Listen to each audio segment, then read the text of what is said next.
Hello friends, welcome to my channel. दोस्तों, आज की इस वीडियो में हम बात करने जा रहे हैं आपके यूपी सुपर टेट एग्जाम के लिए इंपॉर्टेंट आपके इस जनरल नॉलेज के क्वेश्चन के बारे में। आपको पता है यूपी सुपर टेट में एक अच्छा खासा वेटेज आपको सामान्य ज्ञान का देखने को मिलता है, और आपको पता है बिना सामान्य ज्ञान के आप यूपी सुपर टेट का जो एग्जाम है उसको आप क्रैक नहीं कर सकते हैं। तो दोस्तों, आज के इस वीडियो में हम आपको मोस्ट इंपॉर्टेंट जीके के क्वेश्चन लेकर आए हुए हैं। ये वो क्वेश्चन है जो आपके प्रीवियस ईयर में पूछे भी जा चुके हैं, और आपको बता दें इनकी आने की संभावना आपकी काफ़ी ज़्यादा है। तो चलिए दोस्तों, आज के इस क्वेश्चन सीरीज को स्टार्ट करते हैं।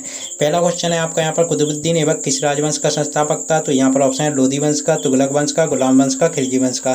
तो ध्यान रखना है, कुतुबुद्दीन ऐबक जो है वह आपका गुलाम वंश का संस्थापक था। यह आपको ध्यान रखना है। 1206 ईस्वी में गुलाम वंश की स्थापना हुई थी, यह आपको ध्यान रखना है। इसके अलावा अगला क्वेश्चन है आपका यहाँ पर, देखिए तुगलक वंश का अगर संस्थापक पूछा जाए तो आपको ध्यान रखना है गाजी मलिक या गयासुद्दीन तुगलक जो है वह आपका तुगलक वंश का संस्थापक था। इसके अलावा आपको यहाँ पर बता दें, अगला क्वेश्चन है आपका यहाँ पर, दिल्ली में हुमायूं का मकबरा किसने बनवाया था? तो यहाँ पर ऑप्शन है बाबर, हुमायूं, अकबर, हाजी बेगम। तो दिल्ली में हुमायूं का मकबरा किसने बनवाया था? हाजी बेगम ने बनवाया था, ये आपको ध्यान रखना है। अगला क्वेश्चन है आपका यहाँ पर, पानीपत का तीसरा युद्ध किस वर्ष लड़ा गया था? तो यहाँ पर ऑप्शन है 1723 में, 1747 में, 1707 में, 1761 में। तो पानीपत का तृतीय युद्ध जो आपका मराठाओं और अहमद शाह अब्दाली के बीच में हुआ था, यह आपका 1761 ईस्वी में लड़ा गया था, यह आपको ध्यान रखना है। अलबरूनी द्वारा अरबी पुस्तक का नाम क्या है? अलबरूनी द्वारा जो अरबी पुस्तक लिखी गई, यह आपको बताना है। अलबरूनी के द्वारा जो लिखी गई इसका नाम क्या है? तो इसका नाम आपका क्या है? वह है आपका क्या, किताबुल हिंदी, यह आपको ध्यान रखना है। यह अलबरूनी के द्वारा लिखी गई। अगला क्वेश्चन है आपका यहाँ पर, नटराज की कांस्य मूर्ति कला किस अवधि के दौरान बनाई गई थी? ऑप्शन है आपका चेर, पल्लव, चोल, पांड्य। तो किस राजवंश के द्वारा आपकी यह जो नटराज की जो कांस्य की जो मूर्ति है आपकी, यह किस राजवंश के द्वारा बनवाई गई थी? तो ध्यान रखना है, यह बनवाई गई थी चोल राजवंश के द्वारा या चोल राजाओं के द्वारा, यह आपको ध्यान रखना है। अगला क्वेश्चन है आपका यहाँ पर, किसके अधीन दिल्ली पहली बार किसी साम्राज्य की राजधानी बनी? ऑप्शन है लोधी वंश, खिलजी वंश, तुगलक वंश और राजपूत वंश। तो ध्यान रखना है, राजपूत वंश के अधीन आपकी दिल्ली जो है सबसे पहली क्या बनी? आपकी किसी साम्राज्य की राजधानी बनी, यह आपको ध्यान रखना है। अगला क्वेश्चन है आपका यहाँ पर, इब्न बतूता निम्नलिखित में से किस दिल्ली सुल्तान का दूत बनकर चीन गए थे? तो यहाँ पर ऑप्शन है अलाउद्दीन खिलजी, मोहम्मद बिन तुगलक, इसके अलावा इल्तुतमिश और फिरोज शाह तुगलक। तो इब्न बतूता जो है वह आपके किस दिल्ली सुल्तान का दूत बनकर चीन गए थे? तो ध्यान रखना है, यह आपके गए थे मोहम्मद बिन तुगलक की, यह आपको ध्यान रखना है। इब्न बतूता कहाँ के थे? तो ध्यान रखना है, इब्न बतूता अफ्रीकी देश मोरक्को का यात्री था, और आपको ध्यान रखना है या किसके दरबार में रहता था? तो यहाँ पर ध्यान रखना है, यह रहता था मोहम्मद बिन तुगलक के, यह आपको ध्यान रखना है। 1342 ईस्वी में मोहम्मद बिन तुगलक ने इसको जो चीन का राजदूत नियुक्त किया, तो यह आपको ध्यान रखना है। इब्न बतूता के द्वारा एक पुस्तक लिखी गई है, उसका नाम आपका बार बार पूछा जाता है, उसका नाम है रेहला नामक पुस्तक, ये किसके द्वारा लिखी गई? ये आपकी इब्न बतूता के द्वारा लिखी गई, ये आपको ध्यान रखना है। अगला क्वेश्चन है आपका यहाँ पर, निम्नलिखित में से कौन अपनी बाजार विनियमन नीति के लिए जाना जाता है? तो यहाँ पर ऑप्शन है नसीरुद्दीन महमूद, रजिया सुल्ताना, इल्तुतमिश और आपका अलाउद्दीन खिलजी। तो बाजार विनियमन नीति के लिए या बाजार विनियमन प्रणाली के लिए आपका कौन जाना जाता है? अलाउद्दीन खिलजी, ये आपको ध्यान रखना है। रजिया सुल्ताना के बारे में आपको ध्यान रखना है कि जो रजिया सुल्तान थी, यह आपकी पहली मुस्लिम शासका थी, पहली भारतीय मुस्लिम शासका थी, यह आपको ध्यान रखना है। अगला क्वेश्चन है आपका यहाँ पर, दिल्ली सल्तनत के तुगलक वंश का अंतिम राजा कौन था या शासक कौन था? तो यहाँ पर ऑप्शन है फिरोज शाह तुगलक, गयासुद्दीन तुगलक, शाह द्वितीय, नासिर उद्दीन महमूद और नुसरत शाह। तो ध्यान रखना है, दिल्ली सल्तनत के तुगलक वंश का अंतिम शासक आपका कौन था? वह था आपका नासिर उद्दीन महमूद, ये आपको ध्यान रखना है। अगला क्वेश्चन है आपका यहाँ पर, खालसा पंथ की स्थापना किस सिख गुरु ने की थी? तो ऑप्शन है गुरु गोविंद सिंह, गुरु तेग बहादुर, गुरु नानक और गुरु हरगोबिंद। तो खालसा पंथ की स्थापना आपकी गुरु गोविंद सिंह के द्वारा की गई थी, आपको ध्यान रखना है। इसके अलावा गुरु नानक जो है वह आपके सिख धर्म के क्या है? सिख धर्म के संस्थापक हैं, यह आपको ध्यान रखना है। गुरु नानक आपके सिख धर्म के संस्थापक है, यह आपको ध्यान रखना है। इसके अलावा आपको यहाँ पर बता दें, जो गुरु अर्जुन देव थे इनके बारे में कहता है कि स्वर्ण मंदिर का निर्माण किसके द्वारा कराया गया, तो गुरु अर्जुन देव के द्वारा कराया गया। यह भी क्वेश्चन आपका कई बार पूछा जाता है, तो ये भी आपको ध्यान रखना है। अगला क्वेश्चन है कुतुबुद्दीन ऐबक, ये तो आपका क्वेश्चन हो ही गया है। अगला क्वेश्चन है 1975 के राष्ट्रीय आपातकाल जो नेशनल इमरजेंसी आपकी लगाई गई थी, उस दौरान आपके भारत के राष्ट्रपति कौन थे। तो 1975 में जो इमरजेंसी या लगी थी, जो उसके आपके पूछा गया है, उस समय आपके भारत के राष्ट्रपति कौन थे, तो वह थे आपकी फ़खरुद्दीन अली अहमद। फ़खरुद्दीन अली अहमद उस समय भारत के राष्ट्रपति थे जब आपकी इमरजेंसी लगाई गई थी। इसके अलावा आपको ध्यान रखना है इमरजेंसी जो आपके आपातकाल लगाया गया था, उस समय भारत के प्रधानमंत्री कौन थे, तो इंदिरा गांधी थी। यह आपको ध्यान रखना है, इंदिरा गांधी थी, यह आपको ध्यान रखना है। अगला क्वेश्चन है आपका यहाँ पर स्वतंत्र भारत की पहली महिला मुख्यमंत्री कौन थी। तो यहाँ पर ऑप्शन है जयललिता, पद्मजा नायडू, सुचेता कृपलानी, विजयालक्ष्मी पंडित। तो स्वतंत्र भारत की पहली महिला मुख्यमंत्री आपकी सुचेता कृपलानी थी। और कहाँ की थी यह उत्तर प्रदेश की थी, यह आपको ध्यान रखना है।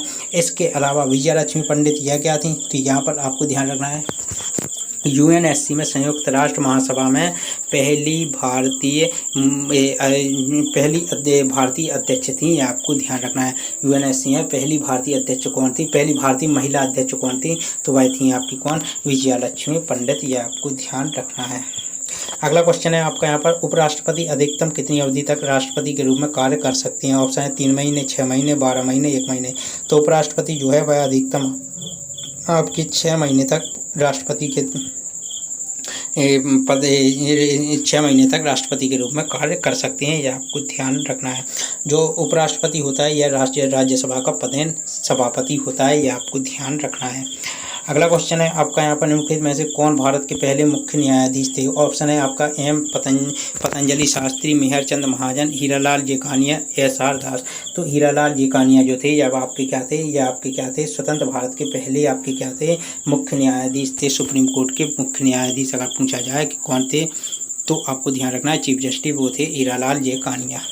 इसके अलावा अगर पूछा जाए पहली चीफ जस्टिस सुप्रीम कोर्ट की महिला चीफ जस्टिस कौन थी, तो वो थी आपकी फातिमा बीबी। यह भी आपको ध्यान रखना है। अगला क्वेश्चन है आपका यहाँ पर प्रधानमंत्री निम्न में से किस संगठन का पदेन अध्यक्ष होता है। ऑप्शन है CSIR, DRDO, इसरो और केंद्रीय भूमि जल बोर्ड। तो CSIR के प्रधानमंत्री जो क्या होते हैं, या आपके पदेन अध्यक्ष होते हैं। इसके अलावा DRDO के बारे में ध्यान रखिएगा, इसके अध्यक्ष अगर पूछे जाएँ तो वो हैं आपके सतीश रेड्डी। और यहाँ पर आपको बता दें इसरो के अभी वर्तमान में जो आपके अध्यक्ष नए बने हैं उनका नाम आपको कमेंट बॉक्स में जो है कमेंट करना है उनका, कि इसरो के वर्तमान में अध्यक्ष जो नए बनाए गए हैं उनका नाम क्या है। इसके अलावा DRDO का फुल फॉर्म पूछा जाता है तो ध्यान रखना है defence research and development organisation आपका DRDO का फुल फॉर्म है।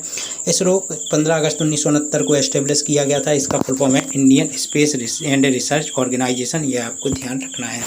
अगला क्वेश्चन है आपका यहाँ पर भारत का राष्ट्रपति अपना त्यागपत्र किसे सौंपता है। ऑप्शन है लोकसभा अध्यक्ष को, भारत के उपराष्ट्रपति को, भारत के मुख्य न्यायाधीश को, भारत के प्रधानमंत्री को।